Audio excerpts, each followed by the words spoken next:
Bharat Ratna Sudhakantha doctor Bhupen হাজৰিকাদেৱৰ আজি স্মৃতি দিৱস উদযাপনৰ মুকলি সভাৰ প্ৰাক মুহূৰ্তত চিৰজেনেহি মোৰ ভাষা জননী গীত পৰিৱেশন কৰা ওৰাং শতদল সাহিত্য সভাৰ সন্মানীয় শিল্পীবৃন্দলৈ আমি জিলা সভাৰ তৰফৰ পৰা অশেষ ধন্যবাদ জ্ঞাপন কৰিছোঁ। আমি আজিৰ এই মুকলি সভালৈ আগবাঢ়িব বিচাৰিছোঁ। প্ৰথমতে মঞ্চত আসন গ্ৰহণ কৰিবৰ বাবে আমি আমন্ত্ৰণ জনাব বিচাৰিছোঁ।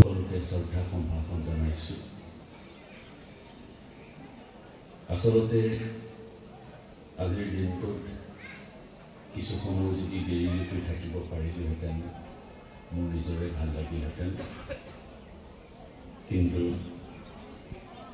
বেছি সময় আপোনালোকৰ মাজত থাকিব নোৱাৰিম। তাৰ কাৰণে আৰম্ভণিতে আপোনালোকৰ ওচৰত ক্ষমা বিচাৰিছোঁ। আজি আমাৰ কাৰণে এটা বিশেষ দিন। আমি যাক পুৱাই আচলতে স্মৰণ কৰিব লাগে, যিসকল ব্যক্তিক আমি আমাৰ জীৱন আমাৰ কৰ্মত সদায় সোঁৱৰণ কৰিব লাগে, যাৰ আদৰ্শক আমি অনুসৰণ কৰিব লাগে, যাৰ কামৰ মাজেদি আমি প্ৰেৰণা লাভ কৰিব লাগে, সেইসকলৰ মাজৰ এগৰাকী বৰেণ্য ব্যক্তি ডক্টৰ ভূপেন হাজৰিকা। ভূপেন হাজৰিকা কোন বুলি ক'লে আচলতে একেষাৰতে উত্তৰ দিবলৈ আমাৰ সমস্যা হয়। তেখেত কেৱল এগৰাকী শিল্পী নহয়, তেখেত এগৰাকী কেৱল গায়ক নহয়, বা এগৰাকী গীতিকাৰ বা সুৰকাৰ বা লেখক নহয়। ভূপেন হাজৰিকা কেৱল এগৰাকী বোলছবি পৰিচালক নহয়, তেওঁ নিজেই এটা অনুষ্ঠান। অসমৰ কাৰণে তেওঁ মূল্য ৰত্ন, ভাৰতবৰ্ষৰ কাৰণে তেওঁ গৌৰৱ, তেওঁ জাতিটোৰ কাৰণে সম্পদ, বা আন্তঃৰাষ্ট্ৰীয় প্ৰেক্ষাপটত তেওঁ এগৰাকী মৰমৰ শ্ৰদ্ধাৰ শিল্পী। আজিৰ এই দিনটোতে 2011 চনত ভূপেন হাজৰিকা আমাৰ মাজৰ পৰা আঁতৰি গৈছিল। আমি আজিৰ এই দিনটোত তেখেতৰ প্ৰতি আমাৰ প্ৰাণৰ শ্ৰদ্ধাঞ্জলি নিবেদন কৰিছোঁ। ভূপেন দা আমাৰ কাৰণে সদায় গৌৰৱ হৈ থাকিব, আমাৰ কাৰণে সদায় প্ৰাণৰ স্পন্দন হৈ থাকিব। তেখেতৰ জন্ম শতবৰ্ষ চলি আছে। 8 ছেপ্টেম্বৰ তেখেতৰ জন্মদিন। এই শতবৰ্ষৰ শ্ৰদ্ধাঞ্জলিও মই তেখেতৰ প্ৰতি নিবেদন কৰিছোঁ। ভূপেন দাক স্মৰণ কৰাৰ মুহূৰ্ততে মই শ্ৰদ্ধাঞ্জলি জনাইছোঁ অসমৰ আনগৰাকী জাতীয় সম্পদ, আন এটি অমূল্য ৰত্ন, জনতাৰ প্ৰাণৰ শিল্পী জুবিন গাৰ্গলৈ। মাত্ৰ 50 দিন হ'ব এতিয়া, হঠাতে গুচি গ'ল জুবিন গাৰ্গ। বহুত সপোন আছিল, বহুত হেঁপাহ আছিল, অসমীয়া সংগীতক আগবঢ়াই লৈ যাব, অসমীয়া কথাছবি জগতখনক এটা নতুন মাত্ৰা দিব, সমাজক ভাল পোৱা, মানুহক ভাল পোৱা, মানুহৰ কাৰণে সেৱা কৰা, জাতি নথকা, ধৰ্ম নথকা, ভাষা নথকা,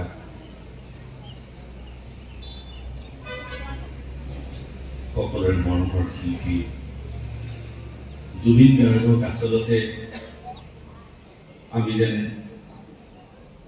চাই থাকোঁতেই আমাৰ মাজৰ পৰা পঠিয়াই দিয়া হ'ল। তিল তিলকৈ যেন মৃত্যুৰ কাষলৈ ঠেলি পঠিওৱা হ'ল এই কেইজনমান চৰম বিশ্বাসঘাতকৰ দ্বাৰা, কেইজনমান ষড়যন্ত্ৰকাৰীৰ দ্বাৰা এই কাৰ্য সংঘটিত হ'ল। আজিৰ এই দিনটোত মই তেওঁৰ প্ৰতিও মোৰ প্ৰাণৰ শ্ৰদ্ধাঞ্জলি নিবেদন কৰিছোঁ আৰু একেটা প্ৰসংগতে অসম চৰকাৰক আহ্বান জনাইছোঁ। মুখ্যমন্ত্ৰী মহোদয়, অসম চৰকাৰৰ গৃহ বিভাগৰ মন্ত্ৰী,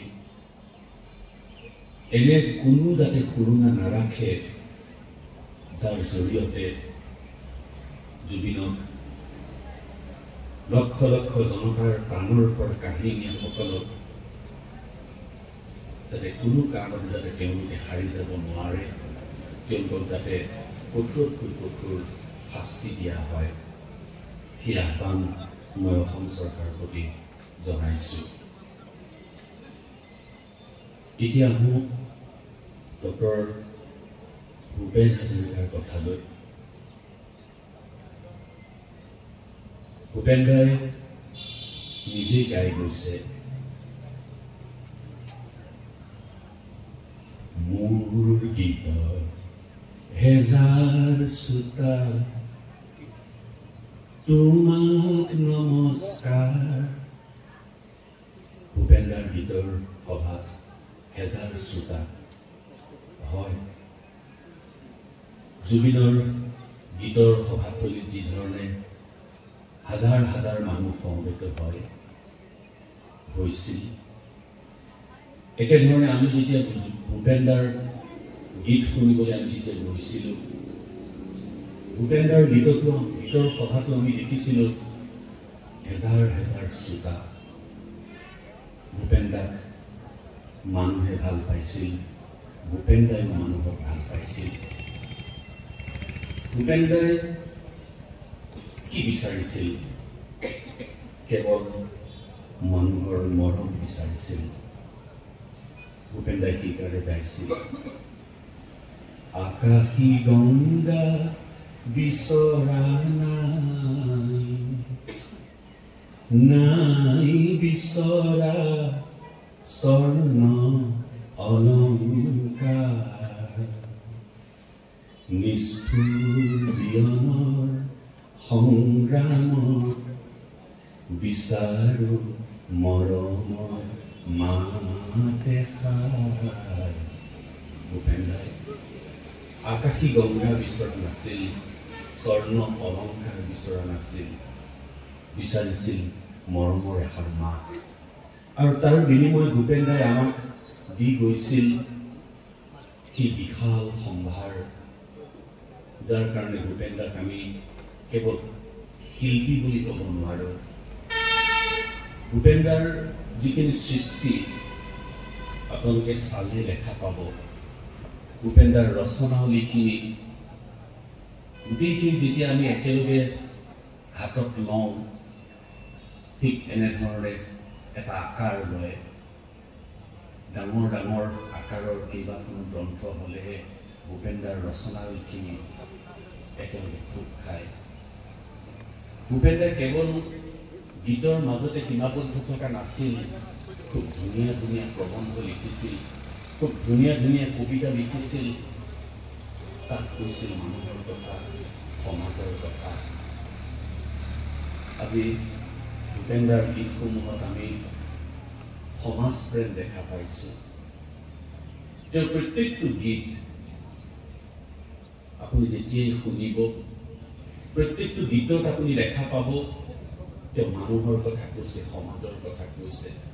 কোনোবাটো গীতত যদি নদীৰ কথা কৈছে, জুইতৰ কথা কৈছে, কোনোবাটো গীতত তেওঁ জনগোষ্ঠীৰ কথা কৈছে, কোনোবাটো গীতত সৰ্বহাৰা জনতাৰ কথা কৈছে। শিৱসাগৰলৈ গ'ল, শিৱসাগৰক লৈ এটা সুন্দৰ অনন্য কাগজে গীত লিখিলে। ডিফুলৈ গ'ল, ডিফুৰ পৰিচয় হ'ব পৰা এটা গীত তেওঁ ৰচনা কৰিলে। শ্বিলঙলৈ গ'ল, শ্বিলঙতো কি একেধৰণে শ্বিলঙৰে মনালিছা লিংগু তোমাৰ হাতৰ গীতাৰ ধ্বনিত হিলিবিলি মিউজিক বজাই যোৱা। এই সুন্দৰ সুন্দৰ অনন্য গীতবোৰ তেওঁ গাই গ'ল। মই গায়ক নহয়, গান আগতে গাইছিলোঁ। আজি অকণমান আগতে জুবিন গাৰ্গৰ কথা কওঁতে মই আচলতে মোৰ চকুত এতিয়াও আপোনালোকে অকণমান সিক্ত হৈ থকা চকুকেইটা দেখা পাব। আজি অলপ দিন এনেকুৱা হৈছে যে আমি অসমৰ বহু মানুহে ভালকৈ শুব পৰা নাই, যাৰ কাৰণে জুবিন ক্ষেত্ৰত ৰাতি 1:30 বজাতো 2 বজাতো মানুহ যায় তালৈ। কথাটো মনলৈ আহিলেই আবেগে আচলতে আমাক হেঁচা মাৰি ধৰে। সেইকাৰণে মই কথাখিনি ভালকৈ ক'ব পৰা নাই, আপোনালোকে মাৰ্জনা কৰিব। জুবিনৰ কথা মই কৈ ভূপেন দাৰ কথালৈ আকৌ আহিছোঁ। ভূপেন দাই মানুহৰ কথা কৈছিল সদায়, আৰু সেইকাৰণে ভূপেন দাই সদায় গাইছিল সেই কাগজেই গীত। মানুহে মানুহৰ বাবে যদিহে অকণো নেভাবে। আজিৰ দিনটোত আচলতে আপোনালোকেও গাব লাগে এই গীতটো, গাওক সকলোৱে। মানুহে মানুহৰ বাবে যদিহে অকণো নেভাবে, অকণো সহানুভূতিৰে কোনেও ভাবিব কোৱা সমনীয়া। মানুহে মানুহৰ বাবে। দীঘলীয়াকৈ গোটেই গীতটো নাগাওঁ, কিন্তু এই গীতটোৱে আমাক বহুত কথা শিকাই থৈ গ'ল। আপোনালোকে অকণমান গীতটো অনুভৱ কৰকচোন। এই যে আজিকালি মানুহবোৰ দিনে দিনে স্বাৰ্থপৰ হৈ গৈ আছো, এই যে আমি দিনে দিনে মানুহবোৰ যান্ত্ৰিক হৈ গৈ আছো, আনৰ সুখত সুখী হ'ব নজনা হৈ গৈ আছো, আনৰ দুখত দুখী হ'ব নজনা হৈ গৈ আছো। সুযোগ পালেই আমি পিছফালৰ পৰা কাৰোবাক চুৰিকাঘাত কৰিছো, মাক চিনি নোপোৱা হৈছো, দেউতাক চিনি নোপোৱা হৈছো, বৃদ্ধ অৱস্থাত মাক বৃদ্ধাশ্ৰমত গৈ থৈ আহিছো। ঘৰতো যদি আছে উপযুক্ত চিকিৎসা আমি কৰা নাই, মায়ে কেকাই আছে বিচনাত, দেউতাই কেকাই আছে বিচনাত, দুৱাৰখন বন্ধ কৰি থৈ দিছো। আমি নিজৰ হাঁহিত শিকিনদালিত আমি মত্ত হৈ আছো। এই কথাবোৰৰ মাজেদি আমি ভূপেন দাক আচলতে সোঁৱৰণ কৰিব লাগে। আমি যদি মানুহে মানুহৰ বাবে অকণো নাভাবো, কোনে ভাবিব? এই চন্দ্ৰকুমাৰ আগৰতে আমাক কৈ থৈ গৈছিল মানৱ বন্দনাত, এই পৃথিৱীখনত আমাৰ যদি কিবা সংগ আছে একমাত্ৰ মানুহ, মানুহেই লগ, মানুহেই সং, মানুহ বিনে নাই কেউ। আমি যদি পূজা কিবা কৰিব লাগে, মানুহক আমি পূজা কৰিব লাগে। আপোনালোক ক'ব লাগিব, সেইকাৰণে ক'ব লাগিব, তাৰ লগতো সময় জড়িত। 1962 চনত যেতিয়া চীনাই ভাৰত আক্ৰমণ কৰিলে, ডক্টৰ ভূপেন হাজৰিকা কলিকতাত থাকে। ইয়াতে মাক দেউতাক থাকে, মাক দেউতাক ক'ত গৈছে কি কৈছে কোনো নাজানে। মাত্ৰ কমিশ্যনাৰ অফিচৰ পৰা তেওঁক খবৰ এটা দিয়া হ'ল যে আপোনালোক যোনে যেনেকৈ পাৰি নিজৰ জীৱনটো বচাওক। ভাৰতৰ প্ৰধানমন্ত্ৰীয়ে কৈ দিলে my heart go to the people of the north east. সেই সময়ত তেওঁ দেখিছিল এই দুটা শাৰী মাত্ৰ, বুকু হম কৰে মূৰাই, কোনে নিদ্ৰা হৰে মূৰাই, পুত্ৰ হৈ মই কি মতে কৰোঁ। তাৰপিছত কি কৰিলে গম পাইনে? এই গীতটো এটা হ'ল ব্যক্তিগত জীৱনৰ দুখৰ সুখৰ নিজৰ আৱেগৰ কথা, আৰু সেইটো যে তেওঁ সৰ্বভাৰতীয় প্ৰেক্ষাপটত লৈ গৈ কৰিলে। হে দেখৰে চন্দ্ৰমা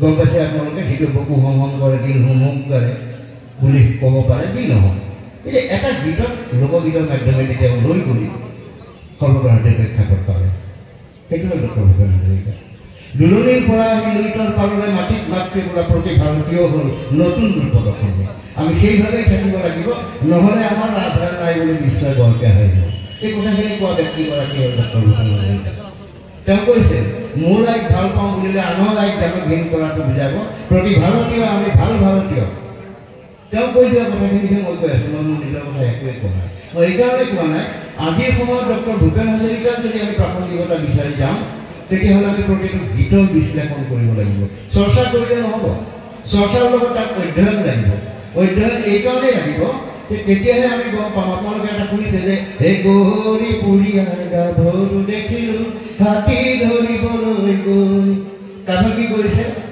সেই গীতটোকে আকৌ লগাই পিছৰ ফালে লগাই দিছে হে পৰ্বতে পৰ্বতে বগাব পাৰোঁ মই তাৰমানে বিহু আৰু লোকগীতৰ এটা সমন্বয় এই সমন্বয় বিচাৰিছিল লোকসংগীতৰ সুৰবিলাকক সৰ্ববৃহৎ প্ৰেক্ষাপটত লৈ গৈছিল এটা হিন্দী গীত আপোনালোকক সকলোৰে মনত পৰিব जरा धीरे लेके गई हो डोली बारी ना चुक मेरी बारे मेरी बहना भोली শুনিছে আপোনালোকে বিয়া গীত এই বিয়া গীতটো তেওঁ সৰ্বভাৰতীয় প্ৰেক্ষাপটত গীতৰ মাধ্যমেদি লৈ গৈছে আৰৱ চিনেমাত যেতিয়া তেওঁ 1968 চনত